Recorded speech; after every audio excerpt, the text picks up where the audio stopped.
I'll have your latest featurecast on that coming up. Now at 10, Augusta Green Jackets honoring local heroes. We'll take you to the first responders night at SRC Park straight ahead. And now coming up continues in Augusta. Why the work may be more expensive than first thought. As News at 10 starts now. Live from Television Park, this is WJBF News Channel 6 at 10 on BTV.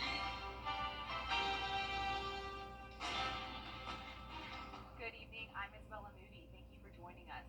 Coverage June count begins with first responders at tonight's Green Jackets game. I was there before the first pitch. They held a moment of silence for fallen Columbia County Sheriff's Deputy Brandon Sykes. North Augusta Public Safety is going to have a color guard out as they walk on the field to salute the flag and honor America. And as we do that, to finish that up, we'll have a moment of silence for the tragedy that happened a few weeks ago in Columbia County. At this time, we pause to honor Deputy Sheriff Brandon Sykes of the Columbia County Sheriff's Office, who gave his life in the line of duty while serving and protecting our community. The Green Jackets auctioned off 2 jerseys signed by the entire team, as well as other raffle items given by different businesses in the community. It was no brainer. I said, yeah, we can help. There's a way for us to do it. And with partnering with local businesses, it was done deal. We were able to bring a bunch of great items out here, and at the end of the night, we expect a big return to be able to go to the families. All the proceeds from the raffle, the live auction, and all Budweiser sold from the left field bar will be donated to support the families of Sykes and Deputy Gavin White, who was also shot on April 26th. It's all made possible through a nonprofit called Fire K. First partnership, and it's been good to be able to come alongside people that are like-minded in the community. Justin's been doing this for over a year with North Augusta Public Safety. To be able to come alongside them and help with something that's as important as helping these families, can't think of a more worthy cause. Baseball fans are happy to come out and show their support to the first responders in our area. I'm a retired firefighter myself, so I'm a first responder in that capacity, and it's great to be honored, and it's great to honor other first responders. It's important that the people who do this every day know that the public and the people who live here are behind them. They do a really tough job every day, and any little bit of support we can give them is great. Richmond County deputies are getting some patrol car upgrades. Each car will have 45-degree angled light bars for better visibility, louder sirens, and additional safety upgrades to better protect deputies and citizens. The upgrades are needed as some vehicles in the fleet are over 15 years old.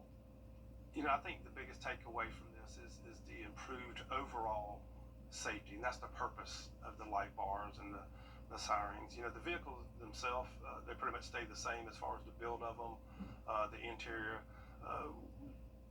We're just seeing the positive part of the exterior of the vehicle, which is where the safety part comes from. The Sheriff's Office says this is the beginning of a safer, smarter, and more effective law enforcement presence. Reward money is now being offered for an arrest in the killing of an Allendale County student. 17-year-old Audrey Gadsden was a senior at Allendale Fairfax High School. He was supposed to graduate later this month. Gadsden was shot early Sunday morning. The cash reward is being offered by the South Carolina Law Enforcement Division. If you have any tips, contact their Special Victims Unit at 866-472-8477. It's time now for First Check of the Weather with Chief Meteorologist Jennifer Chachi. Well, Isabella, it was another very hot day today, definitely feeling more like summertime. You can see here on our almanac that we made it to a high of 94 degrees in Augusta, just 3 degrees shy of our record of 97, and it's nice outside right now, still very warm with our temperatures in the 70s. We're sitting at 80 even in Augusta, 80 in Bamberg, 79 in Aiken, Thompson, you're at 78, very warm for the 10 o'clock hour. Wrightsville also in the upper 70s, and 80 in Lincolnton. You can see our dew points are very high. We're even seeing some of those in the 70s, such as over in Sparta, down in Sylvania, 73-degree dew point, but some drier air in the Midlands sprinkling or coming into the CSRA as well. But winds are coming out of the south. We're seeing only up to around 7 to 9 miles per hour at the highest. The winds are coming in from the south because of a cold front knocking on our door. So ahead of that cold front, winds are coming in from the south, but behind it we'll have winds coming in from the north, bringing us some cooler air. You can see the clouds taking over here on satellite and radar, but we were staying dry in the CSRA for now. Some severe storms and even a confirmed tornado warning has now moved into northwest Georgia, so we'll be watching that very closely. But the CSRA is not under a threat of tornadoes tonight. We just have the possibility of some hail and some damaging wind gusts, but even that chance is very low. You can see there's an enhanced risk level 3 out of 5 for that northwest portion of Georgia. Now for us tomorrow morning, rain and storms in the forecast through around 6 a.m. and then we'll dry out into the rest of the morning with warmer temperatures tonight. Highs in the upper 60s, but that cool down is on the way. I'll have more details coming up, but back to you, Isabella. Thank you, Jenna. Augusta has already picked up tons of hurricane debris on land. Now it's preparing to go into the water. The canal suffered extensive tree damage from Hurricane Helene. This closed 3 miles of the canal trail. Commissioners approving amending its debris removal contract to pick up trees that have fallen into the canal. That means draining the waterway and keeping the canal trail closed during this $10 million project. We have to prepare to dewater the canal, get the contractors mobilized. We've got to bid the contract still, along with the repair diagram, and then they've got to go do all that work. Our original estimate was 3 months of downtime. During that time, we're going to shorten it as much as we can. Vine says though canal trail will remain closed from the pumping station to the head gates, this weekend only the canal will be open for canoes and kayaks in the same area.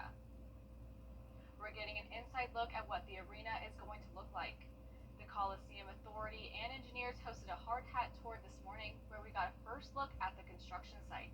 Engineers are now working on getting sediment ready to start going vertical with the building later this year. We're also learning that the new Augusta Arena could have a new name, but the Coliseum Authority says they still plan to honor James Brown. James Brown's legacy will be honored and will always be honored here and also at the arena. And so those conversations will go forward. It'll be really fun, just like hockey.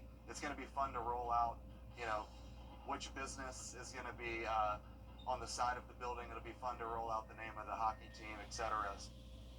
The Coliseum Authority is also having conversations about a new name for a hockey team, which will come back to Augusta for the first time in almost 20 years. They're aiming for a grand opening of the arena in May 2027. Tiny homes for the homeless, Aiken City leaders have been discussing it for a while, but now it's on pause. Aiken County recently cleared the way for homes under 450 square feet. That opened the door for Arbor Ridge, 45 tiny homes, and a support center. The nonprofit picked this site for its access to mental health care and job training. To address concerns, leaders are proposing security around the homes. Around the entire perimeter will be a 6-foot fence. We'll have security cameras that are monitored. We've looked for a long time, done our due diligence, and we believe that it is the best site that is closest to the services that will be needed that we could find. Aiken County Homeless Housing is meeting with neighbors. A new meeting with Aiken City Council could happen in 30 to 60 days. Coming up, a change for waste processing, how a new facility in North Augusta is helping sort solid waste. Those details after Jenna's forecast. We will see some rain and thunderstorms overnight, followed by another hot day tomorrow. We'll have dry weather leading into Memorial Day weekend, but then another chance of rain on Memorial Day. That full by 6 forecast after this break. Is your back?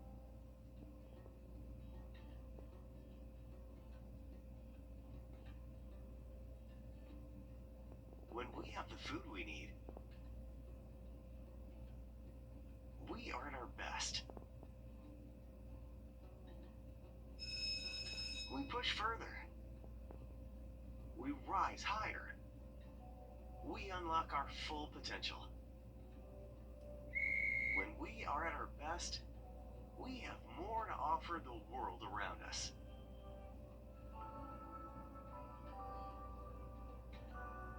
When we have the food we need, we make our communities stronger. Together, we can help everyone get the food they need to thrive. Join the movement to end hunger at feedingamerica.org/actnow. Now, your most accurate forecast with WJBF Live Viper 6. Welcome back. It's a nice warm night here in the CSRA, and let's start out with a live look in on our Terry Lambert Hyundai Skyview cam at Washington Road. Skies are mostly clear, and we are at a warm 80 degrees.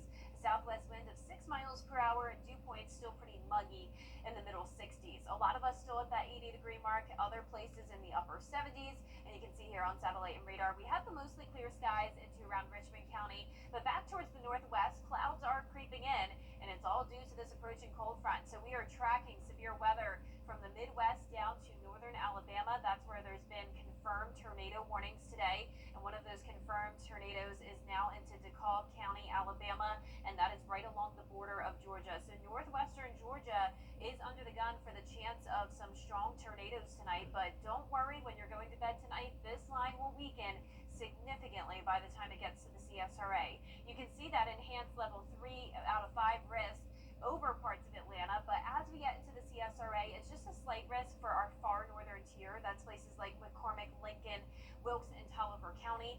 Then just a marginal risk, level 1 out of 5, down to Columbia and Edgefield. And this has moved up even just over the past couple of hours. Originally, this did include parts of Aiken County, but even that has been chipped away at. So things are looking pretty good for us, but don't be alarmed if you wake up to the sound of thunder and hear some gusty winds overnight. We're going to see that rain move in around 3, 4 a.m. A lot of this just light rain, but we can't rule out some heavier downpours here. Within these cells, that's where we can't rule out the possibility of some damaging wind gusts and hail. You can see as it just breaks apart, though, as it travels into our southern counties, and just some lingering showers around 8 a.m. for places like Emmanuel County. Now, the winds are going to continue to increase tonight as that cold front moves through. Gusts up to around 35 miles per hour possible, if not higher, in storms that we could see form here. So once again, if we have damaging wind gusts, we could see gusts up to 60 miles per hour within those storms, but that threat is overall very low.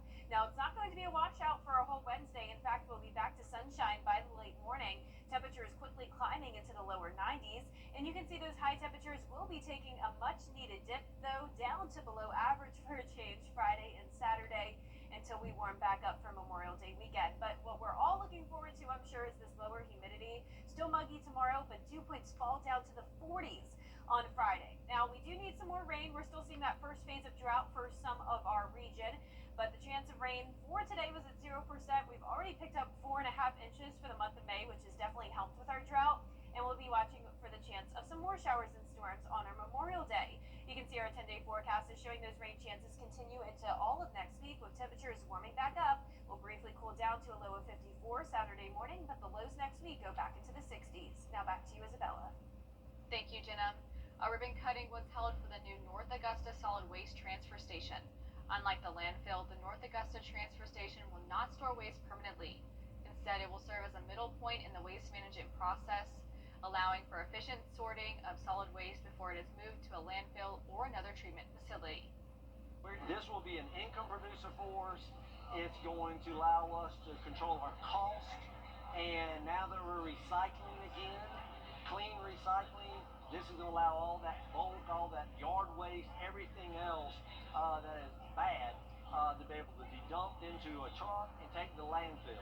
So again, it just makes us more efficient as a community, makes us more environmentally friendly, which will come back to benefit all of us. The station is open from 7 a.m. to 7 p.m. at 67 Clay Pit Road in North Augusta. We'll be right back. When someone purchases a home, it's usually their biggest investment that they make in their lifetime. And at Hickson's Roofing, it's important to us to protect their investment, but not only to protect their investment, but to protect what's underneath the roof. So we'll come out and give our recommendation on what needs to be done, whether just a repair needs to be made or a full roof replacement. I'm David Hickson, and if your roof needs fixing, call Mr. Hickson. From Is It Possible? Danny. See me after class. Okay, so, Jennifer?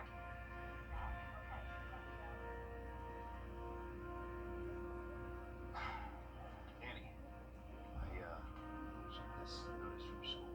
Will you talk? This is important.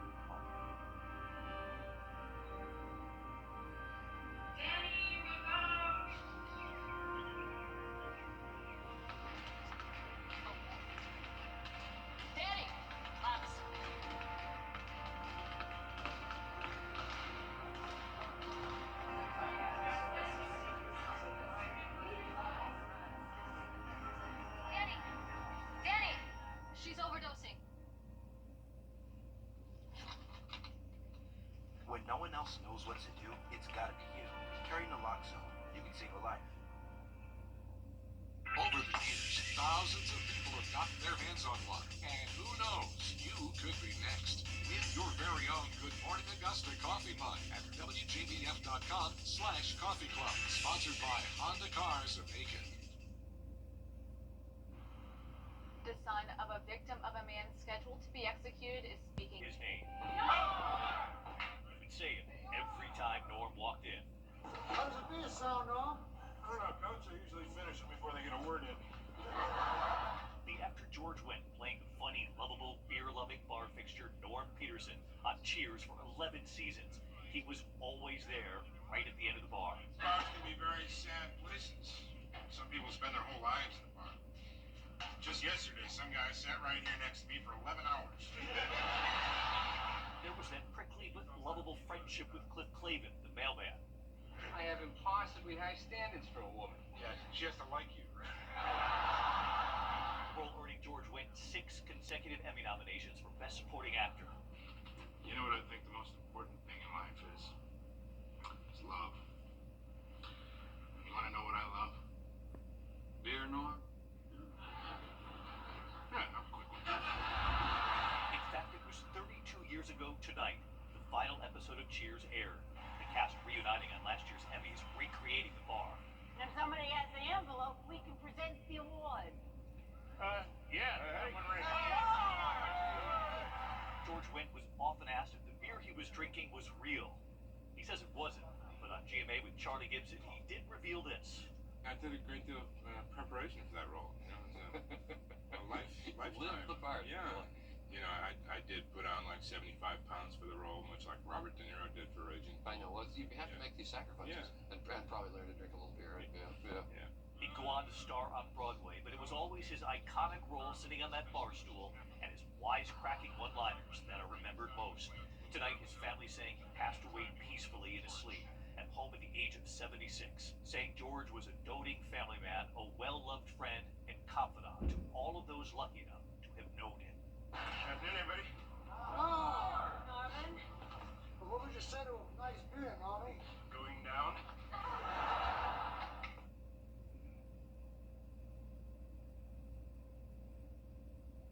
At Seniors Helping Seniors. Now, WJBF sports coverage you can count on.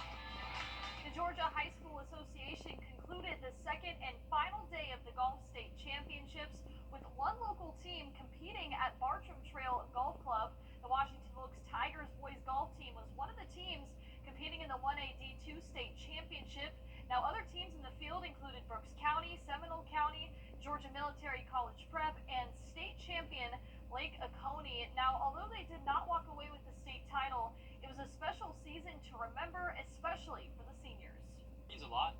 I mean, we're all pretty close, and it's just fun to play with each other and compete with each other. All the hard work. I mean, you have a couple rounds where you shoot plus 40, and then you have some that are under par, even par, and just some good days. And I mean, that makes it all worth it. And then just doing it with, friends and good people around you watching. Now, here are some other area teams competing throughout the state. The Lakeside boys golf team came away with a third place finish, with Creekview winning the 5A boys state championship. Now in Class 2A, the Thompson Bulldogs finished in third place. The Greenbrier girls also took a third place finish in the Class 5A state tournament. Now over to the Diamond, the Augusta Green Jackets, they're back at SRP Park for a 6-game homestand against the Charleston River Dogs. It was also first responders night at SRP Park. The Charleston River Dogs jumped out to a 4-1 lead, but the Green Jackets with an explosive 5th inning, scoring 5 runs to jump out to a 6-4 lead, and it all started with Kobe Jones's leadoff walk. He then steals second base to get into scoring position, so then it's Rivera Noeza comes up and singles on a fly ball to center field, and then it's Jake Steele's first pitch swinging. He shoots a ground ball into the left field gap for an RBI single, and as they say, hitting is contagious. So Luis Sanchez, he ropes an RBI double into the right field gap. The Green Jackets, they go on to get the win. Now over to college, the South Carolina Gamecocks played the Florida Gators in the first round of the SEC baseball tournament. The Gamecocks, not the season they have hoped for, coming into this game with an exactly 500 record and just 6 wins in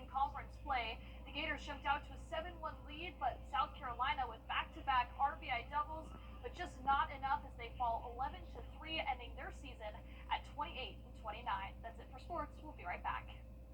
I'm Austin Jackson, the Augusta guy, and my team is proud to be the official injury lawyers of the Augusta Green Jackets. Just like we're all in for the Green Jackets, we give 100% for you after a car crash or other serious injuries, and we don't stop working until we bring home the W. The Augusta guy, supporting Augusta's team, all those who call the CSRA home. Car crash? Call Austin Jackson, the official injury lawyers of the Augusta Green Jackets. 706-724-7224.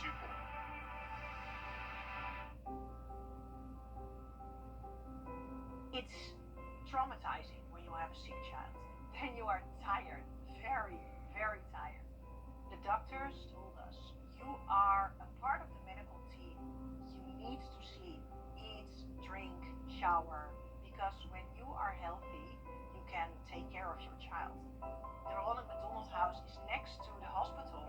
They have a washing machine, kitchen, beds were very good, but it's also being with parents of other children that are sick. So you can talk and you can cry, maybe you can laugh, but it's very important for healing yourself. The house understood what our needs were. There was someone that gave you a hug, a cup of tea, and that's very important, just to have someone who is taking care of you a little bit.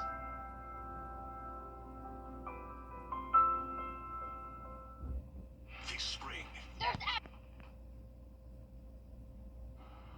And last but not least, children with limited mobility were treated to a special gift on Saturday at a rehab hospital in Wheaton, Illinois. A program called Go Baby Go donated customized child-sized cars so they could move independently for the first time. Jewel Hillary has the story. For him to get here And last but not least, children with limited mobility were treated to a special gift on Saturday at a rehab hospital in Wheaton, Illinois. A program called Go Baby Go donated customized child-sized cars. And last but not least, children with limited mobility were treated to a special gift on Saturday at a rehab hospital in Wheaton, Illinois. A program called Go Baby Go donated customized child-sized cars so they could move independently for the first time. Jewel Hillary has the story. For him to get here and get his own Jeep and see the expression on his face, like it just really brought us to tears. 6-year-old Glenn Simmons usually rides shotgun in his sister's motorized Jeep, but now he's got his own ride, equipped just for him. We are absolutely overjoyed and thankful that, we're receiving these type of supports for him, because we thought, he would never be able to drive his own Jeep because he don't have the trunk support or too much of the head support. Glenn was diagnosed with cerebral palsy, preventing him from moving without support. He is also nonverbal, but these obstacles don't stop him from wanting to keep up with other children. He is such a hardworking kid. Like, he loves to try, he loves other children, and he loves to play. On Saturday morning, Glenn was one of 18 children with different mobility challenges, gifted with motorized, child-sized cars, customized by volunteers to help the children have fun and live more independently. We try to figure out what is going to work for the child, and then the therapists and volunteers, come in and adapt it and move lights around and make the seating right, give them additional kind of support and things like that. The program Go Baby Go donated the vehicles to children who receive care at the Northwestern Medicine Marion Joy Rehabilitation Hospital in Wheaton. On the kids' side, teaching a child that they can get around on their own, they can explore their environment is just huge. The hospital hosts this event once a year, and there's also talk about having the children return with their cars just to hang out and socialize. This is going to open up a lot for him. This is going to open up his childhood. This is going to make him be able to be a kid. For them to customize this vehicle and make the impossible possible for him, it's a blessing. Reporting in Wheaton, I'm Jewel Hillary. That's so awesome. I know, that's so sweet. Having to, be able to customize your car and drive around. I mean, he's having a blast. Oh yeah, any kid would love that. Oh yeah. Really cool that they can even customize it. Well, our forecast is showing pretty nice weather. We will have the chance of some showers and storms overnight, and some of them could be strong to severe, mostly in our northern counties. A high of 91 though in the afternoon. It will be another hot day. Then we're down into the 80s on Thursday. Lower humidity moving in finally with sunny skies into the start of Memorial Day weekend. Then a chance chance of storms again on Memorial Day of next week, and those storm chances continue into next week, with our temperatures briefly cooling down, but then warming right back up into the middle 80s and lows back into the 60s. The news continues at the top of the hour on